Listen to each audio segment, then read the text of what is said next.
गोरखपुर में सीएम योगी आदित्यनाथ का संबोधन। बोले, बीजेपी ने हमेशा जनता के लिए काम किया। कांग्रेस ने तुष्टीकरण की राजनीति की। बीजेपी के लिए राष्ट्र प्रथम। बीजेपी दुनिया का सबसे बड़ा राजनीतिक दल। बीजेपी की 22 राज्यों में सरकार। कांग्रेस का शुरू से तुष्टीकरण पर जोर। जनसंघ ने कांग्रेस से अलग राह पकड़ी। तुष्टीकरण के खिलाफ जनसंघ ने लड़ाई लड़ी। लखनऊ के कचहरी में हुआ बड़ा बवाल। कलेक्ट्रेट न्यायालय परिसर के आसपास हाईकोर्ट के आदेश पर अतिक्रमण हटाने की कार्रवाई। वकीलों के चैम्बर्स पर प्रशासन की बड़ी कार्रवाई। भारी पुलिस फोर्स की मौजूदगी में चला अभियान। कार्रवाई का वकीलों ने किया जोरदार विरोध। पुलिस और वकीलों के बीच तीखी झड़प। कचहरी परिसर में हंगामे के बीच हुआ लाठीचार्ज। विरोध कर रहे वकीलों को पुलिस ने हटाया। अतिक्रमण कर बने चैम्बर्स किए गए ध्वस्त। दिल्ली में नेता प्रतिपक्ष राहुल गांधी ने एक्स पर लिखा, नीट 2024 पेपर लीक हुआ, परीक्षा रद्द नहीं हुई, मंत्री ने इस्तीफा नहीं दिया। सीबीआई ने जांच बिठाई, एक कमेटी बनी। नीट 2026 पेपर लीक हुआ, परीक्षा रद्द हुई, मंत्री ने फिर इस्तीफा नहीं दिया। सीबीआई फिर जांच कर रही है, एक और कमेटी बनेगी। मोदी जी, देश आपसे सवाल पूछ रहा, जवाब दो। बार बार पेपर लीक क्यों हो रहे हैं? बार बार इस परीक्षा पे चर्चा पर आप चुप क्यों हैं? शिक्षा मंत्री को बर्खास्त क्यों नहीं कर रहे? मेरठ में कैबिनेट मंत्री भूपेंद्र चौधरी का बयान। मंत्रिमंडल के विभागों के बंटवारे पर बोले, सीएम विचार विमर्श करने के बाद फैसला लेंगे। सपा सरकार में गुंडागर्दी अराजकता होती थी। सपा प्रवक्ता राजकुमार भाटी के बयान पर कहा। राजकुमार भाटी का बयान, समाज विरोधी। दीनदयाल प्रशिक्षण कार्यक्रम में भाग लेने पहुंचे थे कैबिनेट मंत्री। रायबरेली में मंत्री मनोज पांडे का बड़ा बयान। विभाग बंटवारे पर बोले मंत्री मनोज पांडे, कौन सा विभाग किसको मिलेगा शीर्ष नेतृत्व तय करेगा। अखिलेश यादव चिंता छोड़ दे, साइकिल चलाना सेहत के लिए फायदेमंद।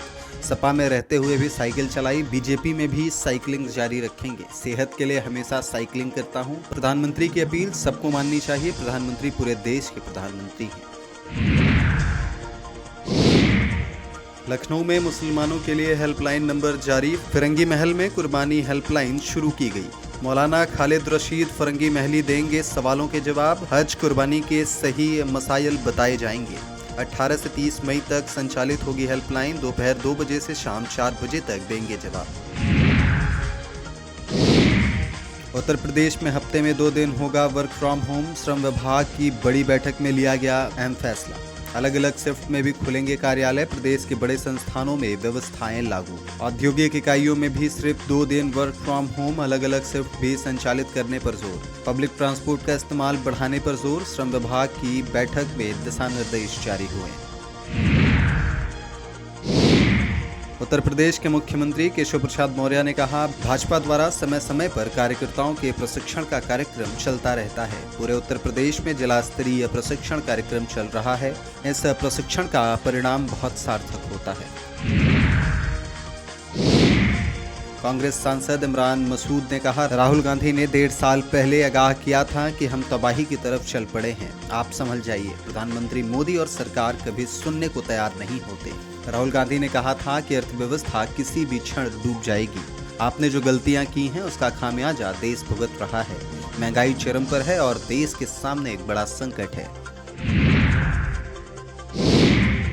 उत्तराखंड के मुख्यमंत्री पुष्कर सिंह धामी ने कहा, आप सभी का आशीर्वाद हम सभी को निरंतर काम करने की शक्ति प्रदान करता है। आज मुझे सितारगंज विधानसभा क्षेत्र के अंतर्गत एक पुल का शिलान्यास करने का सौभाग्य प्राप्त हुआ है।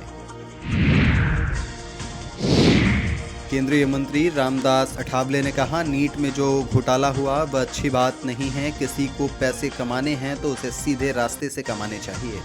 हमारे शिक्षा मंत्री धर्मेंद्र प्रधान ने भी कहा कि जो हुआ वह अच्छी बात नहीं है। इसका प्रभाव छात्रों पर पड़ता है। 3 छात्रों ने आत्महत्या की है।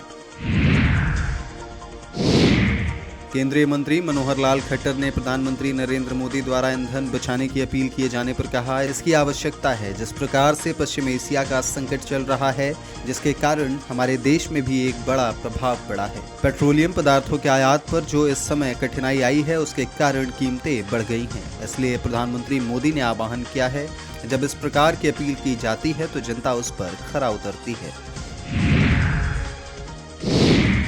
कैबिनेट मंत्री अनिल कुमार पांडे पहुंचे हापुड़। कार्यकर्ता सम्मेलन में पहुंचे कैबिनेट मंत्री। पेट्रोल डीजल के दाम की स्थिति जानी। कार्यक्रम में बोले मंत्री, पेट्रोल डीजल के दाम की स्थिति जानिए। बढ़ते दामों पर विपक्ष राजनीति कर रहा। 2027 में तीसरी बार एनडीए की सरकार बनेगी। अभिषेक बनर्जी के खिलाफ एफआईआर पर आम जनता उन्नयन पार्टी के प्रमुख हुमायूं कबीर ने कहा, उनका किसी गलत काम से जुड़ाव रहा होगा या उन्होंने किसी को धमकाया होगा। जांच अधिकारी इसकी जांच करेंगे। राज्य में बुलडोजर कार्रवाई पर उन्होंने कहा, अगर कोई अवैध अतिक्रमण है तो बुलडोजर को उसे जरूर हटाना चाहिए। आज से दिल्ली मेट्रो अतिरिक्त फेरे लगाएगी। हर सोमवार को 6 ट्रेनें लगाएंगी 24 एक्स्ट्रा फेरे। पीएम मोदी की अपील के बाद डीएमआरसी का बड़ा फैसला। ऊर्जा बचत के लिए डीएमआरसी का बड़ा ऐलान। सरकार ने पब्लिक ट्रांसपोर्ट अपनाने की अपील की। यात्रियों का पेट्रोल डीजल बचाने के लिए नई पहल। अतिरिक्त सुरक्षा कर्मियों की भी होगी तैनाती। रामपुर के स्वार में फैजान के घर पर एनआईए की छापेमारी। परिवार दोस्तों के मोबाइल कब्जे में लिए गए। अहमदाबाद जेल में बंद है आरोपी फैजान। आतंकी गतिविधियों का आरोपी है फैजान। घर की वीडियोग्राफी कर जुटाए गए सबूत। राज्य मंत्री सुरेंद्र दिलेर पहुंचे अलीगढ़। बुलेट बाइक से किया नगर भ्रमण। एमएलए चुनाव में पिता की कमी महसूस हुई। जनता ने पिता दादा की कमी पूरी की।